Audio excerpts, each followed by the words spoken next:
ETV news Lucknow. खास बात में बस इतना ही। आदाब।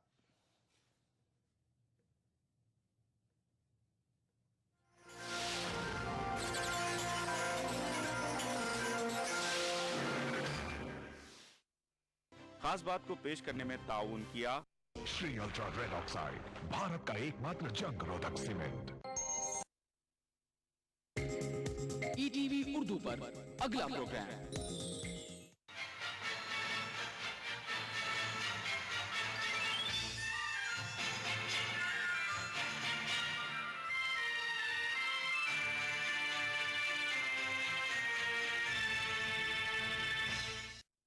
इस प्रोग्राम को पेश करने में ताउन कर रहे हैं बंगर सीमेंट, सस्ता नहीं सबसे अच्छा।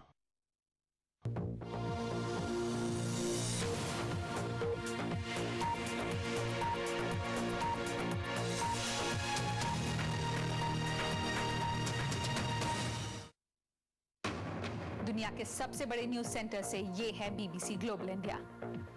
नमस्कार, मैं हूं नेहा भटनागर। हर सप्ताह ग्लोबल इंडिया में हम लेकर आते हैं वो खबरें जो जुड़ी हैं आपसे, तो महसूस करिए हमारे साथ खबरों की धड़कन। ग्लोबल इंडिया में इस बार अफ्रीका में भारत और चीन के बीच जारी होड़, आप देखेंगे उभरती हुई आर्थिक शक्तियों के मुकाबले की जमीनी सच्चाई। मिस्र में फिर फूटी हिंसा की चिंगारी, सबसे बड़ी आबादी वाले अरब देश से फैल सकती है पूरे इलाके में अस्थिरता। ग्लोबल इंडिया में इनके अलावा आप देखेंगे दिल्ली के निर्भया कांड पर हुए नाटक ने ब्रिटेन में दर्शकों को किया भावुक। क्या कर रहा है? सब देख रहे थे, मैं भी देख रहा हूं। छत पे जाकर अपने मां को हिला।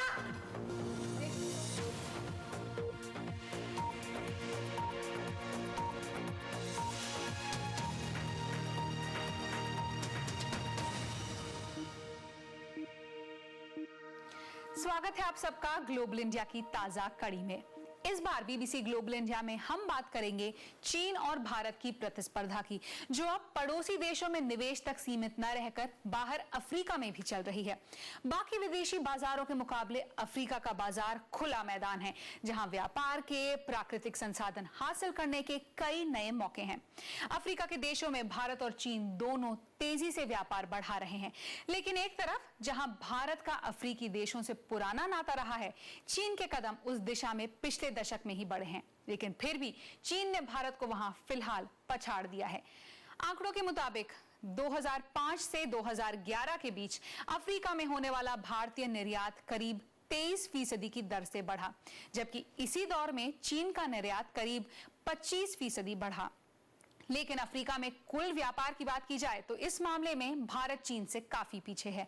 2011 में अफ्रीका में भारत का व्यापार करीब 63 अरब डॉलर का था, जबकि चीन का कुल 166 अरब डॉलर से भी ज्यादा। लेकिन ऐसा क्यों हो रहा है? जानकार मानते हैं कि चीन और भारत के अफ्रीका में निवेश में सबसे बड़ा फर्क यह है कि जहां चीन की सरकार पैसा लगा रही है, भारत की तरफ से पैसा प्राइवेट निवेशक लगा रहे हैं। और यह बदलाव कीनिया जैसे कई देशों में भी दिख रहा है, वो देश जहां भारत की पुरानी पकड़ रही है। हमारे संवाददाता विनीत खरे ने अफ्रीका की जमीनी हकीकत को समझने के लिए 3 देशों का दौरा किया। जाने माने भारतीय ब्रांड्स और उनके ग्राहक, पहली नजर में तो ये दिल्ली या मुंबई का कोई बाजार लगता है, लेकिन ये है कीनिया की राजधानी नायरोबी। हालांकि लंबे अरसे से यहाँ भारतीय व्यवसायों की पकड़ रही है, अब यहाँ चीन का दबदबा बढ़ रहा है, खासतौर से मूलभूत सुविधाओं में। चीनी निर्माण कंपनी चाइना वुई नायरोबी विश्वविद्यालय की नई इमारत पर काम कर रही है। पूरे कीनिया में ये कंपनी 18 परियोजनाओं में लगी है। चाइना वुई कंपनी कीनिया में सबसे पहले चीन की सरकार की मदद से शुरू एक परियोजना के माध्यम से देश में आई।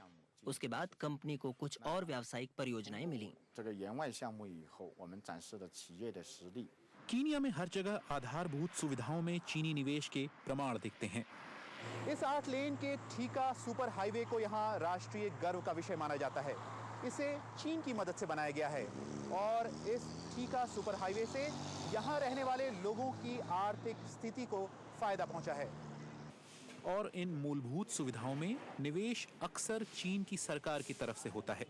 लेकिन चीन से उलट यहाँ भारत की तरफ से ज्यादातर निजी कंपनियां निवेश करती हैं, न कि सरकारी। और यहाँ के भारतीय व्यापारी समुदाय में कुछ लोग इस बात से चिंतित हैं कि भारत के मुकाबले चीन का प्रभाव बढ़ रहा है। जितना इंटरेस्ट चीन लेता है, उनके प्रेसिडेंट्स, मिनिस्टर्स वगैरह जितने और डेवलप करने के लिए देश में आते हैं, इतने अपने लोग नहीं आते, इंडियंस लोग नहीं आते। लेकिन ये जो खतरा तो है ही, क्योंकि आजकल जो competition as a trader, as a industries already started, कि जो इंडियन के हाथ में इंडस्ट्रीज है उनका रिपीटेशन चाइनीज इंडस्ट्री आती है और काफ़ी चीप प्रोड्यूस करती है। हालांकि कीनिया सबसे ज्यादा आयात भारत से करता है, अफ्रीका के दूसरे देशों में ऐसा नहीं है। अफ्रीका में चीन ज्यादातर मामलों में भारत से काफी आगे है। Vineet Khare, BBC news, Nairobi, Kenya. जहां चीन का ध्यान मूलभूत सुविधाओं पर है, वहीं भारत का ध्यान खनन, टेलीकॉम, शिक्षा और स्वास्थ्य जैसे क्षेत्रों पर है। मिसाल के तौर पर दक्षिण पूर्वी अफ्रीकी देश मोजाम्बिक पर नजर डालिए। मोजाम्बिक की राजधानी मपुटो में एक प्रसिद्ध नायिका की ये मूर्ति, जिसके बारे में मान्यता है कि उन्होंने इलाके को खतरनाक सांपों से छुटकारा दिलवाया। लेकिन मोजाम्बिक तो 1992 तक गृह युद्ध से जूझ रहा था और तब से गाड़ी पटरी पर लाने के लिए उसे भारत और चीन जैसे विदेशी निवेशकों की जरूरत है।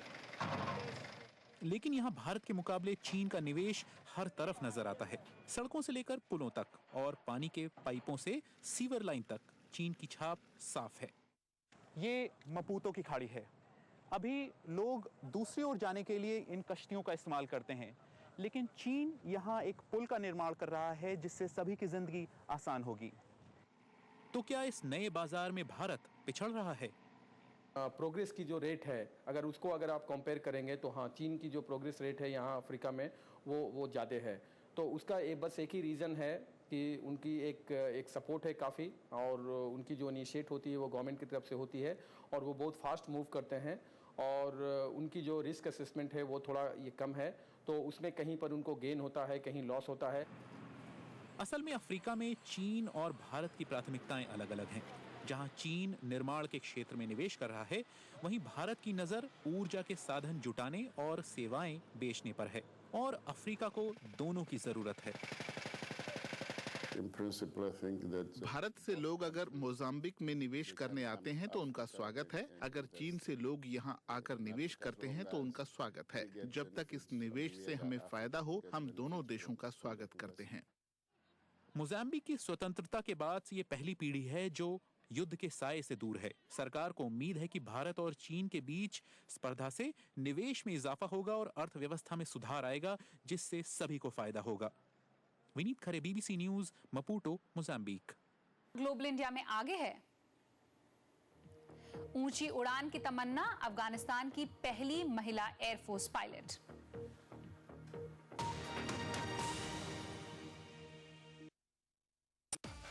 शेरदिल जवान मर्दों के लिए जानदार और शानदार gym vest, Shera fit line gym vest, pure cotton fabric से बना अत्यंत आरामदेह Shera fit line gym vest दीवाना बना दे। राजस्थान सरकार के 4.5 साल बेमिसाल आवासन मंडल ने भी किया कमाल। राज्य भर में 25,000 से ज्यादा मकानों का कुशल इंजीनियरों की देखरेख में निर्माण कर हर वर्ग के साथ ही गरीबों को भी दी अपने घर की सौगात। मंडल की हर कॉलोनियां सभी मूलभूत सुविधाओं से युक्त, हरे भरे पेड़ों से आच्छादित और प्रदूषण मुक्त। मकानों की गुणवत्ता को जांचने के लिए हर जगह परीक्षण केंद्र, आवंटी की समस्याओं के निदान के लिए बनाया नागरिक सेवा केंद्र। आवासन मंडल का यही है सपना, हर व्यक्ति का आवास हो अपना। Young Achiever Award goes to Miss Priya Kumar. प्रिया कुमार, एक अनजाने से गांव शांतिपुर से चलना शुरू हुआ इनका। आंखों में छोटे छोटे सपने और दिल में बड़े अरमान। अरे ये क्या बना रही है तू? हवा से बिजली बना रही हूँ। ओफो, बत्ती तो जला ले। कुछ सपने सच हुए। प्रिया पावर फर्स्ट क्लास पास। ऊंची पढ़ाई ऊंचे लोगों के लिए, हमारे पास इतने पैसे कहाँ? सरकार देगी ना। हमारी प्रिया को पोस्ट मैट्रिक स्कॉलरशिप मिली है। सच करके दिखाना है। देख देख छोटू। सब पीठ पीछे छोटू बुलाते थे ना मुझे, पर तूने आज मेरा कद बहुत ऊंचा कर दिया प्रिया।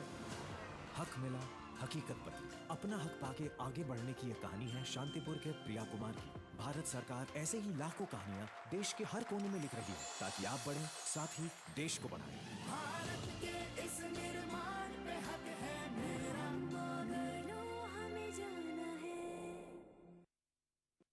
राजस्थान सरकार के 4.5 साल बेमिसाल आवासन मंडल ने भी किया कमाल।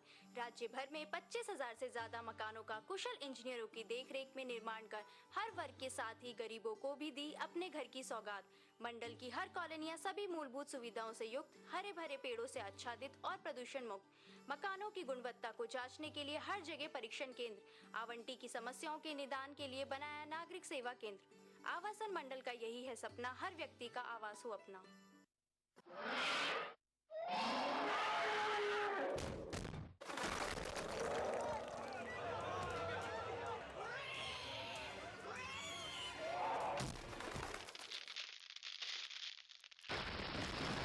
पांडर सीमेंट, सस्ता नहीं सबसे अच्छा। मजहब की न सूबों की न फिरकों की फकत वल्लाह के हर दिल की ज़बान है उर्दू। न दिए का है न हवा का है, यहाँ जो भी कुछ है खुदा का है। यहाँ ऐसा कोई दिया नहीं जो जला हो और वो बुझा ना। सुना है रब्त है उसको खराब हालों से, तो अपने आप को बर्बाद करके देखते। बहुत अच्छा है, वाह वाह।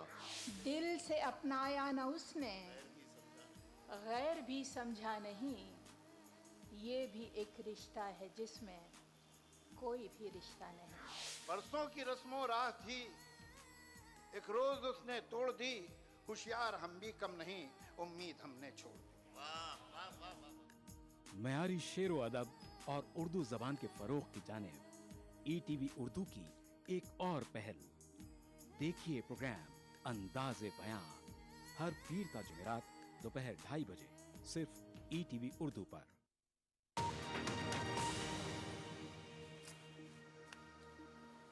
लंदन में BBC ब्रॉडकास्टिंग हाउस से आप देख रहे हैं ग्लोबल इंडिया। सबसे बड़ी आबादी वाले अरब देश मिस्र में अस्थिरता गहराती जा रही है। पिछले दिनों हुई हिंसा में सैकड़ों लोग मारे गए और मिस्र में महीने भर के लिए इमरजेंसी लगा दी गई। सत्ता से बेदखल हुए मुस्लिम ब्रदरहुड ने अपना आंदोलन तेज कर दिया है। आइए देखते हैं कि किस तरह बढ़ते तनाव का असर सिर्फ मिस्र के भविष्य पर ही नहीं, पूरे इलाके पर पड़ेगा। मिस्र बिल्कुल दो ध्रुवों में बटा दिख रहा है। एक तरफ सेना के समर्थन वाली अंतरिम सरकार है, दूसरी तरफ मुस्लिम ब्रदरहुड। मिस्र कैसा हो, इस बारे में दोनों की सोच काफी अलग है। मुस्लिम ब्रदरहुड को 80 साल के इंतजार के बाद चुनावी जीत से जो सत्ता मिली, वो पिछले महीने उनसे छीन ली गई। उनके बड़े नेता या तो हिरासत में हैं या भागते फिर रहे हैं। The Muslim Brotherhood has faced atrocities of dictatorships for decades. Muslim brotherhood ने बरसों तक तानाशाहों के अत्याचारों का शांतिपूर्ण तरीके से विरोध किया है। ये केवल मुस्लिम ब्रदरहुड की बात नहीं रह गई है, ये अरब क्रांति की बात है। अगर ये मिस्र में सफल नहीं हुई तो कहीं नहीं होगी। मगर कई मिस्रवासियों को लगता है कि पूर्व राष्ट्रपति मोहम्मद मुर्सी की कुर्सी उनके खराब काम के कारण गई। देश की आर्थिक हालत बदतर हो रही थी। संविधान बदलने और देश पर इस्लामी सत्ता लादने के प्रयासों की वजह से उनकी सरकार ने एक बड़े तबके का भरोसा खो दिया। मगर उनकी विदाई के बाद विरोधी धड़े में भी फूट पड़ गई। मुर्सी के बाद बनी अंतरिम सरकार की योजनाओं से वामपंथी और उदारवादी धड़े नाखुश थे और अब नई हिंसा के बाद इस्तीफों का सिलसिला शुरू हो गया। मिस्र की ताजा घटनाओं का असर उसकी सरहदों के बाहर भी मायने रखता है। मुस्लिम ब्रदरहुड का सबसे करीबी राजनीतिक मित्र है पड़ोस की गजा पट्टी में सत्तासीन फिलिस्तीनी गुट हमास। ट्यूनीशिया में भी धर्मनिरपेक्ष राष्ट्रपति की जगह अब एक इस्लामिक पार्टी का राज है। जॉर्डन में मुस्लिम ब्रदरहुड एक शक्तिशाली राजनीतिक ताकत है। सीरिया में ये गुट प्रतिबंध के बावजूद बरसों से भूमिगत रहकर काम कर रहा है। तुर्की में ब्रदरहुड के ही प्रभाव वाली एक इस्लामी सरकार सत्ता में है। और अंत में कतर, जो खाड़ी में ब्रदरहुड का एकमात्र दोस्त है। मिस्र की अस्थिरता के असर को ध्यान में रखकर पश्चिमी देशों की तरफ से भी सुलह के प्रयास हो रहे हैं, मगर अंततः समाधान तभी निकलेगा जब मिस्र के ही लोग इसके लिए खुद प्रयास करें और एक कारगर समझौता कर सकें। अपूर्व कृष्ण, BBC। और अब BBC global exclusive round up, दुनिया भर की बड़ी खबरों पर BBC की खास नजर। सीरिया से सटे जॉर्डन की सीमा पर पहुंचे BBC संवाददाता हावर्ड जॉनसन, जहां एक रिफ्यूजी कैंप में करीब 1.25 लाख सीरियाई शरणार्थी रह रहे हैं। 3 किलोमीटर में फैला ये रिफ्यूजी कैंप इतना बड़ा है कि इसे जॉर्डन का 5वां सबसे बड़ा शहर भी माना जा सकता है। पूर्व सेना अधिकारियों के एक दल ने ये अर्जी दी है कि ब्रितानी सेना की मदद करने वाले सभी अफगान दुभाषियों को ब्रिटेन में बसने दिया जाए। लेकिन मंत्रियों का कहना है कि सिर्फ उन अफगान दुभाषियों को ब्रिटेन में बसने दिया जाएगा जिन्होंने फ्रंटलाइन पर 1 साल से ज्यादा काम किया हो। ऐसे करीब 20 दुभाषिए अपनी जान गंवा चुके हैं और कई तालिबान के निशाने पर रहे हैं। ब्राजील के साओ पाउलो पहुंचे बीबीसी संवाददाता बेन टेवनर, जहां जहरीली मकड़ी के डंक से निपटने के लिए एक नया सिंथेटिक विष तैयार किया जा रहा है। इससे पहले जहरीली मकड़ी के काटने पर इलाज करने के लिए जिस तरीके से विष बनाया जाता था, उसमें इस्तेमाल होने वाली मकड़ियों और घोड़ों पर इसका काफी बुरा असर पड़ता था। दिल्ली में पिछले साल दिसंबर में हुए सामूहिक बलात्कार और हत्या के मामले ने दुनिया भर को झकझोर दिया। इसके बाद कुछ महिलाओं ने तय किया कि वो अपने साथ बीती यौन हिंसा की सच्चाई दुनिया के सामने रखेंगी। निर्भया से प्रेरित हो इन महिलाओं ने एक नाटक बनाया और अब स्कॉटलैंड के एडिनबरा फ्रिंज फेस्टिवल में खुद उसका मंचन कर रही हैं। नाटक देखने पहुंची दिव्या आर्य। अपने आप को ढूंढ ना पाई, I could not find myself, देख ना पाई, could not see myself, पर मैं यहाँ हूँ, but I am here। दहेज के लिए इनके पति ने केरोसिन डाल इन्हें जलाने की कोशिश की। किसी ने शादी में ही हिंसक बलात्कार का सामना किया। किसी के बचपन में परिवार या जानने वाले ने ही यौन हिंसा की, तो कोई सरेआम रोजाना हिंसा चुपचाप सहती रहीं। पर अब और नहीं। इन सब ने अपने छिपे अतीत को जाहिर करने की ठानी है। अपनी सच्ची कहानी कहकर शर्म को छोड़ औरों को शर्मिंदा करने का फैसला किया है। क्या कर रहा है? सब हिल रहे थे, मैं भी हिल रहा हूँ। घर पे जाकर अपने माँ को हिला। पर यह हिम्मत इतनी आसानी से नहीं आई। बरसों से छिपाए इनके जख्म हरे हुए कुछ महीने पहले निर्भया के साथ हुई हिंसा ने ना जाने कैसी ऊर्जा दी। For some reason, this one particular case just broke through that shield that we all protect ourselves with against. न जाने उस एक वाक्य में ऐसा क्या था कि सारे बांध टूट गए। और एक निर्देशक के तौर पर मैंने सोचा कि निर्भया के साथ जो हुआ वो एक वारदात नहीं है। यही समय है कि दुनिया के सामने ऐसे और अनुभव लाए जाएं। और ये अभिनय नहीं, इन सब की अपनी कहानी है। कभी जूते, कभी बेल्ट, कभी लात, कभी मुक्के। रसोई के बर्तन से इतनी जोर से मारा कि वो बर्तन टेढ़े हो गए। शायद इसीलिए देखने वालों पर तीखी चोट करती है। जिस तरीके से इन्होंने अपनी कहानियां कही हैं, मैं वो कभी नहीं भूलूंगी। ये हमेशा मेरी जिंदगी का हिस्सा रहेगा। What came across really strongly for me was that it is about the code of silence, and I do think that सबसे अहम ये था कि शर्म और चुप्पी की बात की गई। ब्रिटेन में मेरी कितनी सहेलियों ने हिंसा का सामना किया है और चुप रही हैं। समाज सब जगह वैसा ही है। भारतीय अभिनेताओं के साथ एक दक्षिण अफ्रीकी निर्देशक का नाटक स्कॉटलैंड में भीड़ जुटाता है। साफ है, हिंसा का मुद्दा जितना निजी है उतना ही व्यापक भी। आमतौर पर यौन हिंसा की ऐसी दर्दनाक आपबीती सुनना मन में भय भी पैदा कर सकता है, लेकिन अपनी कहानियों को एक अंतर्राष्ट्रीय मंच पर रखकर इन महिलाओं की कोशिश है देखने वालों को निर्भया बनाने की। दिव्या आर्य, बीबीसी, एडिनबरा। ग्लोबल इंडिया में आगे है सौर ऊर्जा से दौड़ने वाली कारों की रेस।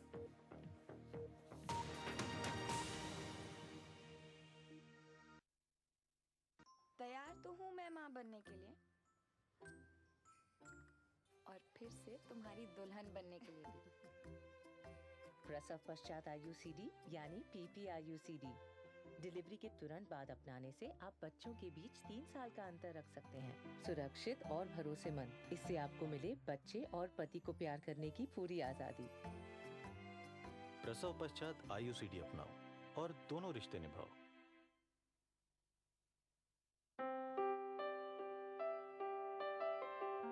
भाई बड़ा मगन है अखबार पढ़ने में। क्या हुआ भाई, कुछ खास खबर आ गई क्या अखबार में? बिल्कुल आई है। अच्छा, ऐसा क्या आ गया, हमें भी बताओ। राजस्थान सरकार ने ग्रामीण क्षेत्र में विद्युत तंत्र मजबूत करने और अच्छी गुणवत्ता की बिजली देने के लिए ग्राम पंचायत विद्युत वितरण योजना बनाई है। क्या मतलब? मतलब ये कि पंचायत के निकटतम 33 kV सब स्टेशन से अलग 11 kV फीडर से गांव में बिजली पहुंचाई जाएगी। इससे बिजली सुचारू रूप से मिलेगी। इसका फायदा ये होगा कि डिम लाइट और बार बार फॉल्ट होने की समस्या से हमेशा के लिए छुटकारा मिल जाएगा। लेकिन ये सब होगा कब तक भाई? 3 पंचायतों पर एक 33 kV सब स्टेशन बनेगा। अब तक 1232 स्टेशन बन चुके हैं, 400 इस वर्ष बनेंगे। क्यों, है ना खास बात?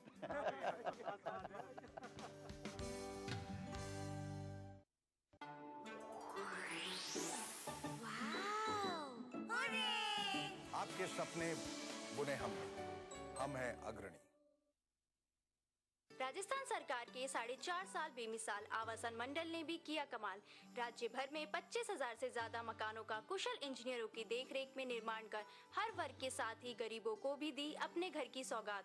मंडल की हर कॉलोनियां सभी मूलभूत सुविधाओं से युक्त, हरे भरे पेड़ों से आच्छादित और प्रदूषण मुक्त। मकानों की गुणवत्ता को जांचने के लिए हर जगह परीक्षण केंद्र, आवंटी की समस्याओं के निदान के लिए बनाया नागरिक सेवा केंद्र।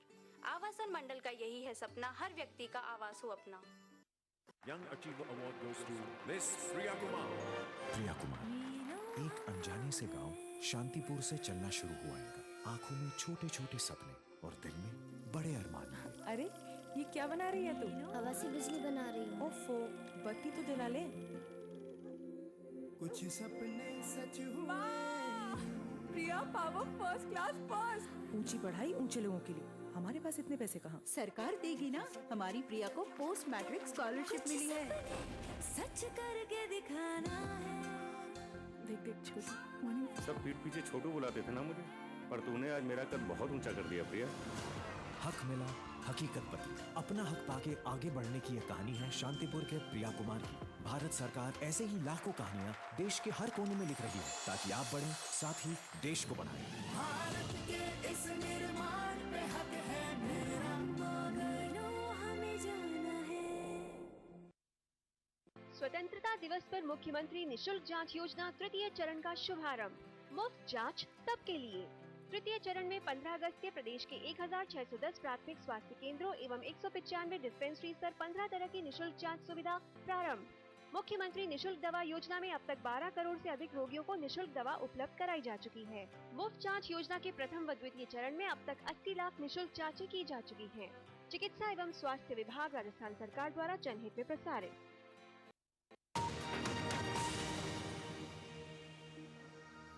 आप देख रहे हैं ग्लोबल इंडिया, मैं हूं नेहा भटनागर।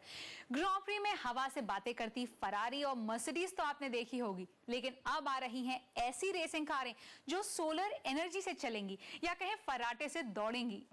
सूरज की गर्मी से चलती कारें, क्या ये हमेशा कायम रहने वाली ऊर्जा के जरिए यातायात का भविष्य है? ये छात्र वर्ल्ड सोलर चैलेंज की तैयारियों में जुटे हैं। इस चैलेंज का मकसद ऐसी कारों में संभावनाएं तलाशना है। इलेक्ट्रिक कारों की इस रेस की शुरुआत करना और दुनिया को इन कारों के नए डिजाइन दिखाना बहुत अच्छा लग रहा है। कार की टेक्नोलॉजी ऐसी है कि ये जितनी ऊर्जा खर्च करती है उससे ज्यादा बना लेती है। चमकती धूप वाले दिन ये कार 400 किलोमीटर तक जा सकती है। ये किसी भी मौजूदा इलेक्ट्रिक कार से 2 गुनी दूरी है। तो कैसे चलती है ये कार?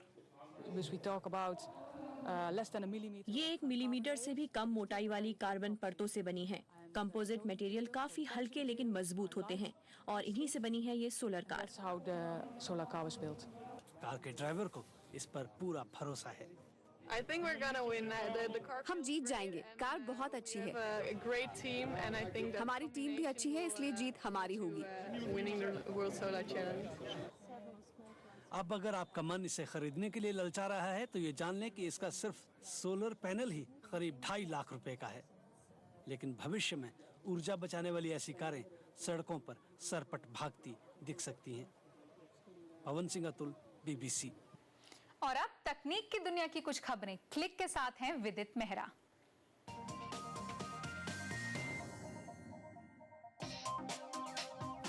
अमेरिका में एक हैकर ने बच्चे पर निगरानी रखने वाले कैमरे को हैक कर लिया और सोते हुए बच्चे पर चीखना चिल्लाना शुरू कर दिया। हैकर ने कैमरे को पूरी तरह नियंत्रण में ले लिया। ABC न्यूज के मुताबिक बच्चे के माता पिता ने अपनी बिटिया के कमरे से किसी यूरोपीय मर्द के चीखने की आवाज सुनी, जिसके बाद वो सचेत हो गए। जब वो कमरे में गए तो उन पर भी गालियां बरसनी शुरू हो गईं। उत्तर कोरिया ने स्मार्टफोन बनाने की घोषणा की है। अरिरांग नाम का ये फोन शायद एंड्रॉइड ऑपरेटिंग सिस्टम पर चलता है। एक फैक्ट्री का मुआयना करने गए देश के नेता किम जोंग उन को ये फोन दिखाया गया है। जानकार कह रहे हैं कि शायद ये फोन हांगकांग में बनाया गया होगा और कोरिया में इसे परखने के लिए लाया गया होगा।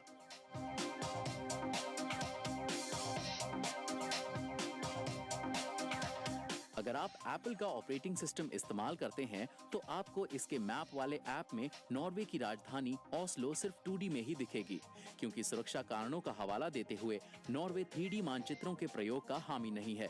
नॉर्वे का कहना है कि CIA का मुख्यालय और अमेरिकी विदेश विभाग का आर्लिंगटन स्थित दफ्तर भी 3D में उपलब्ध नहीं है।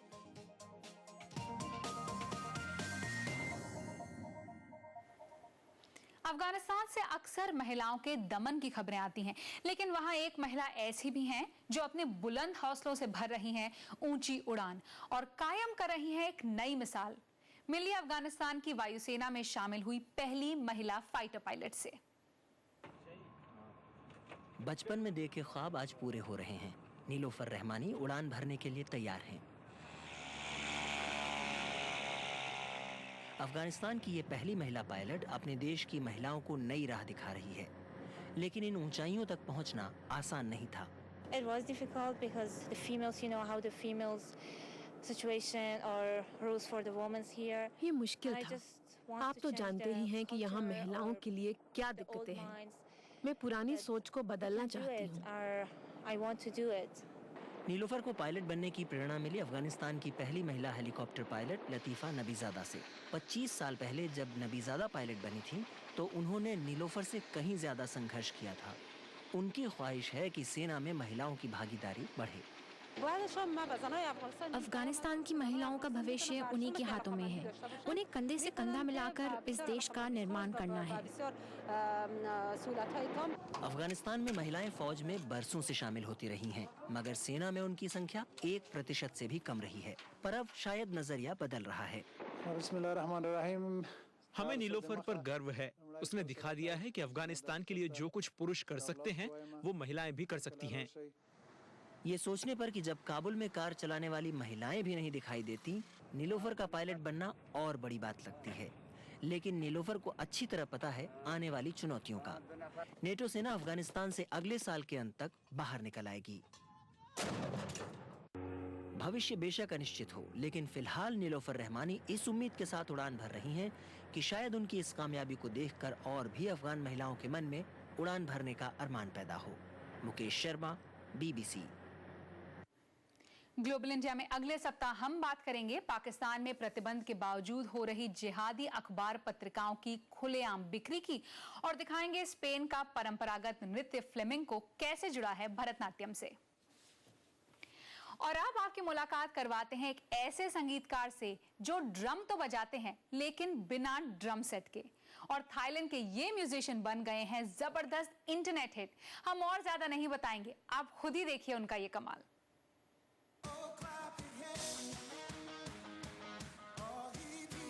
सुनाई दे रहा ये संगीत दिखने में बिल्कुल अलग है। जिन साजों से लगता है कि आवाज आ रही है वो बस दीवार पर चौक से खिंची आकृतियां हैं, जिनके पास बैठे थाईलैंड के वीराचेट प्रेमानंदा जूनियर पहले से रिकॉर्ड की गई धुन पर हवा में ड्रम स्टिक्स चला रहे हैं। मैंने इसके बारे में कुछ खास नहीं सोचा था, बस मजे के लिए कुछ ऐसा करना चाहता था जो दुनिया ने पहले कभी नहीं देखा हो। कोई इसकी नकल करे तो इससे मुझे कोई आपत्ति नहीं है, और जिनके पास ड्रम सेट ना हो वो ऐसे भी प्रैक्टिस कर सकते हैं। संगीत शिक्षक प्रेमानंदा को लोग एक और नाम से पुकारते हैं, नोट यानी सुर।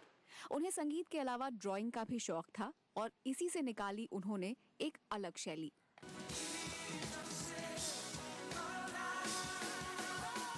और परफॉर्मेंस इतनी बेहतरीन है कि लोग चौक ड्रम को असली ड्रम समझ लेते हैं। बजाने के लिए अच्छी पोजीशन जरूरी है। जब मैं बैठा था तब मुझे नहीं पता था कि ड्रम स्टिक हिट करने की सबसे ठीक जगह कौन सी है, लेकिन फिल्म बनाते वक्त निर्देशक ने मुझे बताया कि मैं हाथ कहाँ रखूं और कैसे हिलाऊं। इसी वजह से हवा में हाथ हिलाने पर भी ये असल लगने लगा। ये वीडियो इंटरनेट पर जबरदस्त हिट हुआ है और अब सुर साहब चौक से गिटार, सैक्सोफोन और दूसरे वाद्य यंत्र पर भी सुर निकालने की कोशिश करेंगे। स्वाति बख्शी, BBC।